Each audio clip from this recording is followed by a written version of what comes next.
날마다 행복한 묵상 성경의 인물 35번째죠. 이번 주 첫째 시간은 느헤미야입니다. 하나님 말씀은 느헤미야서 1장입니다. 제가 일부를 봉독해 드리겠습니다. 하가랴의 아들 느헤미야의 말이라. 아닥사스다 왕 제20년 기스르월에 내가 수상궁에 있는데 내 형제 가운데 하나인 하나니가 두어 사람과 함께 유다에서 내게 이르렀기로 내가 그 사로잡힘을 면하고 남아있는 유다와 예루살렘 사람들의 형편을 물은즉 그들이 내게 이르되 사로잡힘을 면하고 남아있는 자들이 그 지방 거기에서 큰 환난을 당하고 능력을 받으며 예루살렘 성은 허물어지고 성문들은 불탔다 하는지라. 내가 이 말을 듣고 앉아서 울고 수일 동안 슬퍼하며 하늘의 하나님 앞에 금식하여 기도하여 이르되 하늘의 하나님 여호와 크고 두려우신 하나님이여 주를 사랑하고 주의 계명을 지키는 자에게 언약을 지키시며 긍휼을 베푸시는 주여 간구하나이다. 묵상 질문 1번입니다. 느헤미야는 지금 어디에서 어떠한 소식을 듣고 있습니까? 느헤미야 시대를 잠깐 이렇게 살펴보면 이스라엘, 그러니까 남유다를 멸망시켰던 그런 그 바벨론은 페르시아 바사 자국 위에서 다시 멸망을 당하게 됩니다.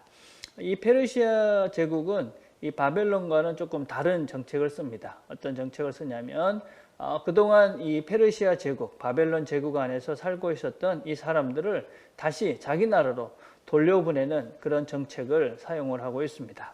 그래서 이 페르시아 시대 동안에 세 번에 걸쳐서 이 바벨론의 시대에 포로로 끌려왔던 이 사람들이 다시 고국으로 세 번에 걸쳐서 돌아가게 되어지는데, 첫 번째 고국으로 돌아갈 때 지도자는 스룹바벨이라는 사람이고, 두 번째가 에스라, 세 번째가 이 느헤미야라는 사람입니다. 느헤미야는 당시의 직분은 총독이 돼가지고 이스라엘 사람들을 데리고 다시 예루살렘으로 돌아가게 되어집니다. 페르시아 제국에서 총독이 돼서 다시 돌아갔던 그 느헤미야, 그 느헤미야가 어떻게 총독이 되어지고, 그리고 또 어떻게 이 예루살렘 성벽을 재건하는가 하는 이야기를 기록한 책이 느헤미야서이기도 합니다. 자, 그래서 지금 느헤미야는 지금 페르시아 수상궁에 이렇게 머무르고 있는데, 그 유다에서 예루살렘에서 온 사람들의 이야기를 듣게 되어집니다. 그거 형편을 묻습니다. 그 예루살렘이 지금 어떻느냐. 그러니까 뭐라고 얘기를 하고 있습니까? 거기에 큰 환난을 당하고 능력을 받으며 예루살렘 성은 허물어지고 성문은 불탔다. 그래서 자기 고국 이 예루살렘이 아주 황폐하게 되어졌다 하는 소식을 지금 느헤미야가 듣게 되어집니다. 근데 어떻게 이 느헤미야는 이 소식을 듣게 되느냐?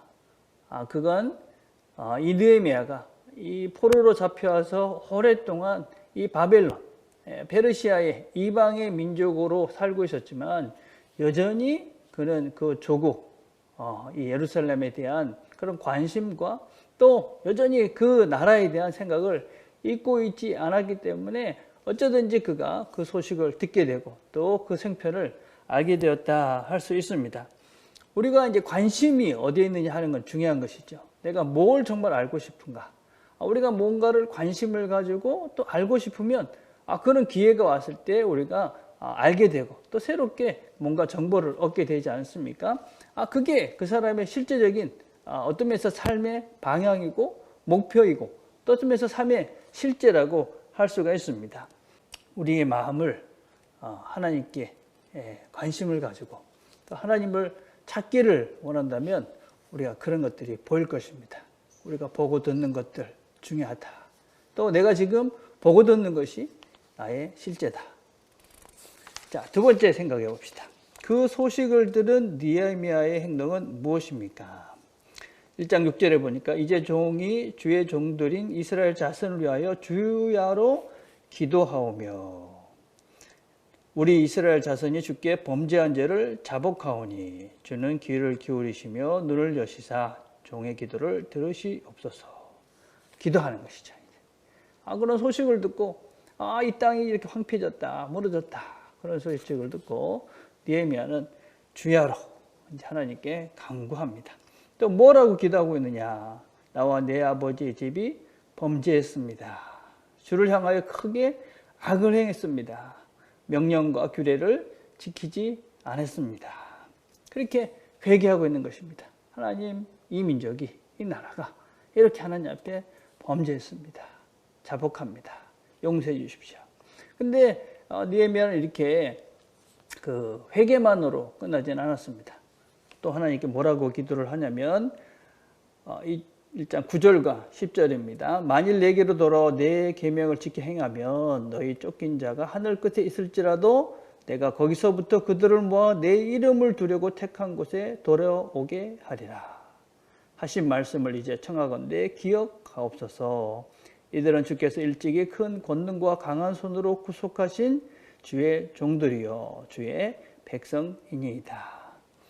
하나님께서 약속하지 않았습니까? 우리가 하나님 말씀대로 살려고 애를 쓰면 하나님께서 다시 우리를 회복시켜서 우리나라로 돌아가게 할 것이고 주의 백성으로서 우리의 정체성을 다시 회복시켜 주시겠다고 약속하지 않으셨습니까? 그러니까 하나님께서 우리를 기억해 주시고 그 말씀을 기억하시고 이 백성들을 다시 한번 기억하시고 기회를 주십시오. 그렇게 지금 간구를 하고 있는 것이지요.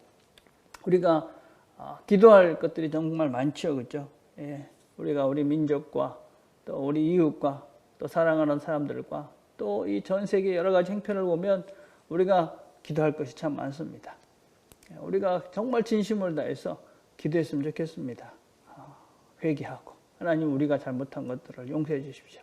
그렇게 간절히 기도하고 동시에 우리가 그럼에도 불구하고 하나님 우리가 하나님의 자손들 아닙니까? 자녀들 아닙니까? 우리를 기억하셔서 우리에게 다시 한번 기회를 주십시오. 그렇게 우리가 간절히 기도하며 나갔으면 좋겠습니다. 자, 3번입니다. 느헤미야의 기도는 어떻게 응답되었습니까? 1장 11절에 보니까 이 사람들 앞에서 은혜를 입게 하옵소서 하였더니 그때 내가 왕의 술 관원이 되었느니라. 하나님 은혜를 베풀어 주십시오. 그렇게 기도하고 난 다음에 이 느헤미야는 왕의 술 관원.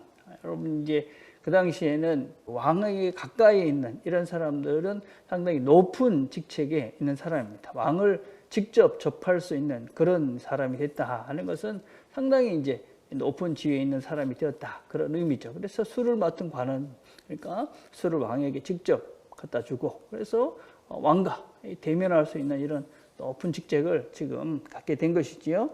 하나님께서는 우리의 기도를 들으십니다. 그런데 우리가 꼭 명심해야 될 게 뭐냐면 하나님 우리의 기도를 들으시기 때문에 그냥 뚝딱하고 모든 것들을 다 그냥 하나님 이 백성을 불쌍히 여기십시오. 그래가지고 그 백성들을 그냥 다 그냥 성벽을 툭툭툭 쌓아주신다든지 아니면 뭐 모든 어려움들을 순식간에 사라지게 한다든지 그렇게 일하시는 분이 아니죠. 우리 각자에게 하나님께서는 기도의 제목을 주시고 우리가 기도를 합니다. 그리고 하나님께 정말 진심으로 하나님께서 원하시는 대로 제가 살겠습니다. 그러면 하나님께서 우리에게 기회를 주십니다. 기회. 이제 느헤미야는 술 맡은 관원이 됩니다. 어떤 면에서 거기서 부귀영화를 누릴 수 있는 자리일 수도 있습니다. 그러나 느헤미야는 그렇게 하지 않습니다. 느헤미야는 왕에게 자기 민족의 그런 어려움들 이런 것들을 토로하고 그래서 그 나라 다시 우리나라 가고 싶습니다. 왕이 그래서 그를 총독으로 삼아서 다시 예루살렘으로 보내죠. 그리고 예루살렘 가서 성벽을 재건합니다. 그러나 그 상황 속에서도 많은 어려움을 겪으면서 성벽을 재건해 나갑니다. 그래서 하나님께서 우리의 기도를 들으시고 응답하십니다. 간절히 기도하면 그 길을 하나님은 열으신다. 또 하나님께서 또 우리에게 그런 기회를 줬을 때 모든 것이 완성이 되는 것이 아니다. 그때부터 내가 또 감당해야 될 그 무엇이 있다. 그것들을 우리가 기억하시면서 오늘도 우리의 관심을 하나님께 한번 드려봅시다. 하나님 원하시는 게 뭡니까? 그러면 하나님 원하시는 그 길들을 우리에게 보여주실 것이고 우리가 또 그 일을 할 수 있는 기회를 하나님이 주실 거라고 믿습니다. 그래서 이 하루도 우리의 뜻과 우리의 생각만으로 사는 것이 아니라 하나님께 관심을 가지고 하나님을 바라볼 때에 하나님께서 세계를 여시고 또 우리가 해야 될 일들을 가르쳐 주시고 인도해 주실 것이라고 믿습니다. 우리가 오늘 함께 드릴 기도는 중고등부를 위한 기도입니다. 우리 중고등부 아이들이 예수님을 인격적으로 만나서 깊은 교제하는 아이 될 수 있도록 기도해 주십시오. 특별히 세상 풍조에 휩쓸리지 아니하도록 기도해 주시기를 바랍니다. 기도하겠습니다.